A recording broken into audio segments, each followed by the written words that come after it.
Hello and welcome to the first inaugural week of the weekly recaps for the Big Time Dynasty League. Currently no sponsorships, sad times.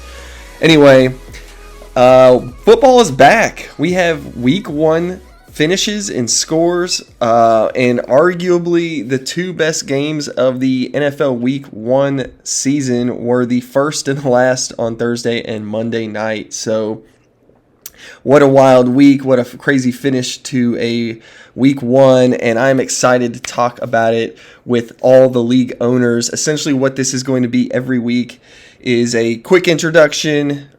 We'll dive into what the next segment is going to be called The Rundown. We'll run through every matchup in our league, all 5 matchups amongst the 10 teams, talk about quickly the highlights, the lowlights, and then we'll give out a couple awards. We'll have weekly awards to either owners or the players of the owners, and then we'll wrap it up, and we'll do it all again next week. So hope this is something you enjoy. I'm going to put it together each week and see how it goes.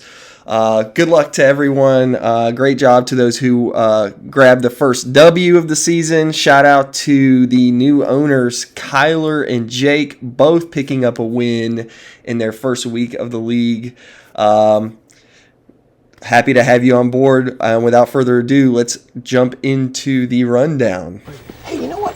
Do you have a rundown that I could take a look at just so I know what type of rundown you're looking for? Just keep it simple. Keeping it simple, that's what I'm doing. But I am working hard on this one, real hard. You're working hard on this?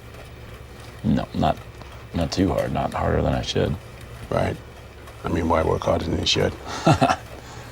No. All right, for the first matchup of the week, we had Killer Instinct traveling to Team Jake Vols 14. Maybe need a new name there, Jake.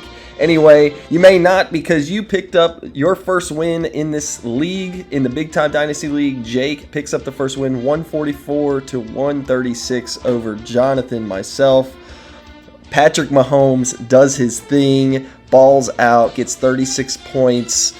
Other notables, Chris Godwin had a great performance on the Thursday night game. Every single player on your team picked up double digits except your kicker and your two wide receivers. Just a solid week all around.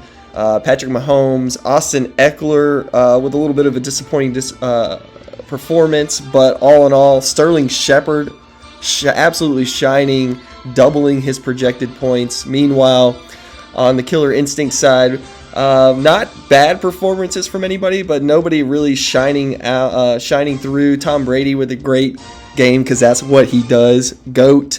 But Devontae Adams, disappointing 10 points. Terry McLaurin, disappointing 10 points.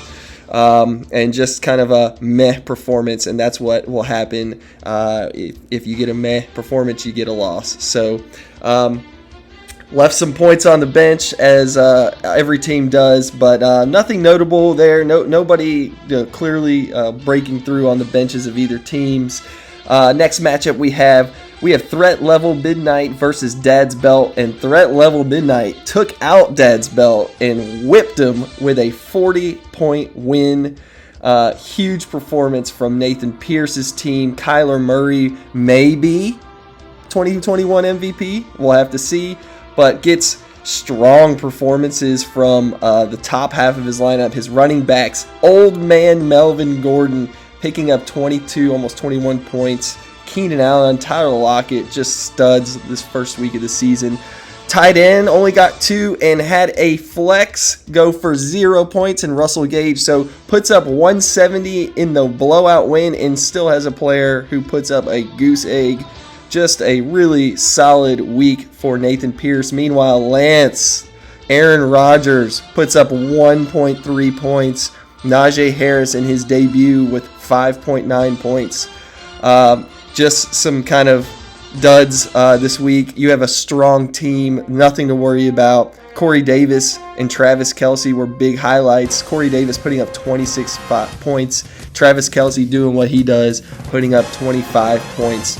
All in all, that's going to be our biggest blowout of the week. Let's move to the third matchup. We have Bums from the Dock going to Kicking Bass and putting a beat down. In fact, I was wrong. This is the blowout of the week. An absolute demolishing of a team. Kyler Parkinson with a 186 in his inaugural week, picking up a win. Every single player on his team with double digits except Zeke. What is you doing, baby? Zeke with only 5.9 points. We'll see how that plays out through the rest of the season. Every single player just balled out on Kyler's team. DeAndre Hopkins doing what he does. Tyreek Hill with 39 points. Darren Waller with about 57 targets last night on Monday night. Picks up 26.5 points. Just a strong performance. Kicking Bass had good performances from some of his players. Matt Stafford put up almost 30 points. CMC is back with 27 points. But Aaron Jones, Julio Jones, the Joneses put up a combined total of 10 points. That's not going to get it done. Mecole Hardman, come on, what are you doing starting Mecole Hardman? UGA fan with 4.9 points in the wide receiver spot. So we got the third matchup. Fourth matchup, we got the defending champion team Uncle Creepy's Frank going on the road to JT and another big blowout. And that is with Frank putting up some average performances. Ryan Tannehill only put up 12 points. Noah Fant only put up 12 points. Mike Davis put up only 10 points. And Blankenship only put up 4 points, but still with a score of 185 over JT with 131. Notable performances, Brandon Ayuk with an injury and a 0 spot. And then Kyle Pitts, obviously, rookie tight end in week 1, only 7 points. That is to be expected. And put in 2 tight ends. Kyle Pitts and his tight end, and Mark Andrews with only 5 points. Antonio Brown, though, shining with 25 points. Cooper Kupp with another 25 points. Overall, another blowout.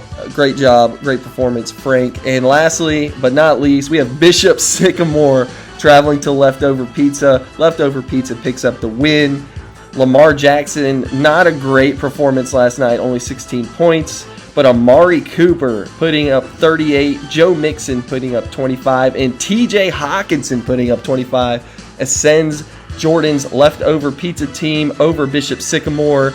And that is with Raheem Mostert going out with only 2 points. Matt's team, Bishop Sycamore, had some struggles. Mike Evans with only 5 points. Saquon with only 3 points. Josh Allen with only 15 points. But he did have Jamar Chase in his first week. Started him in the lineup. Said, suck it, guys. I got Jamar Chase late in the first round, and I got 22 points out of it. That combined with Jonathan Taylor, Alvin Kamara, and Miles Sanders all having good games, but not quite good enough, picking up the first loss of the season. And that is your weekly rundown. And what we're going to do next is called the Ruined the Program Award. There's Paul Johnson right there. Ruined our program, and that's all right. He's still here. And what this award will be is it will go to a player who significantly underperformed, that potentially could have cost their owner the matchup. It'll be kind of subjective, but I'll go through the lineups, and for games where there is a particular player, maybe 2 players, who significantly underperformed their projected amount that could have potentially put their team over the hump, they will get the Ruin the Program Award. And because we had a few blowouts this week, there were really only 2 matchups to consider. I did think about giving this award to Aaron Rodgers because he put up 1 freaking point. No injury, just put up 1 point. But I don't think it would have been enough anyway for Dad's belt to get the victory. So I'm giving this award this week to Davante Adams. Put up 10 points, so it's not like he didn't do anything, but with Killer Instinct only getting an 8-point loss, Davante Adams typically does a lot more than that. That's who I'm going to give this award to this week. Davante Adams ruined the program this week. Nothing can stop me. I'm all the way up. All the way up. I'm all the way up.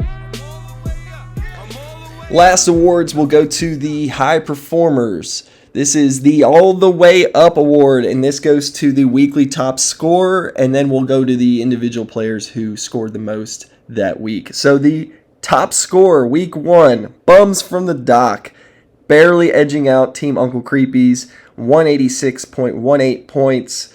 That is not even one more point than Team Uncle Creepy, so very close for the top score, and that is still significantly less than the 225 for the side pot jackpot, or side whatever we're calling that, for the person who hits over 225. So I suspect after week 7 we'll be voting as a league to figure out what we want to bring that score down to. But anyway, lastly, all the way up, top scoring quarterbacks for week 1 seems pretty chalk until you get to the third. So we'll do top 3. Patrick Mahomes with 36 points, Kyler Murray with 33.6, and Jared Goff, a guy on the waiver wire currently, with the third scoring quarterback in week 1, 31.9 points, barely edging out Jameis Winston. Top scoring running backs, shocking in week 1. We'll see if this plays out over the course of the season. Number 1 guy, not shocking, Christian McCaffrey with 27.7 points. Welcome back, CMC, to fantasy football. Then we have DeAndre Swift, 26.4 points, and Jamal Williams, 2 Lions running backs, rounding out the top 3. And in fact, Joe Mixon actually tied Jamal Williams with 25 points for the third spot. Wide receiver Tyreek Hill, 39.1 points, just 0.2 points more than Amari Cooper. So, in fact, not the top scoring receiver in fantasy football in week 1, followed by Deebo Samuel. Deebo, welcome back, 32.9 points. In the tight end spot, Gronk, welcome 2016 fantasy football. Rob Gronkowski with 29 points, followed by Darren Waller, 26.5 points. And another Lions player, TJ Hawkinson, in the third spot, 25.7, scoring 0.1 points more than Travis Kelce. Lastly is kickers. 2 of the top 3 kickers. Actually, there's 5 kickers that are in the top 3 spots because there's ties. 4 of the 5 are on the waiver wire. Joey Sly with 14, Robbie Gold with 14, Matt Gay, Chris Boswell, and Dustin Hopkins all with 12 points. Well done, everybody. Good job. It's a long season. In fact, it's even longer now that we have an extra week. Don't give up. Don't panic unless you want to trade me one of your players for nothing. Anyway, there's really good teams. There's 10 teams in this league. Everyone's got really good players. It's a long season. It's a season of attrition. So good luck out there, and let's go. Let's get some week 2 action, and I'll talk to you on the Facebook Messenger thread. Bye-bye. What do you think having a 37-year-old? We're on to Cincinnati. It's nothing about the past, nothing about the future. Right now we're preparing for Cincinnati.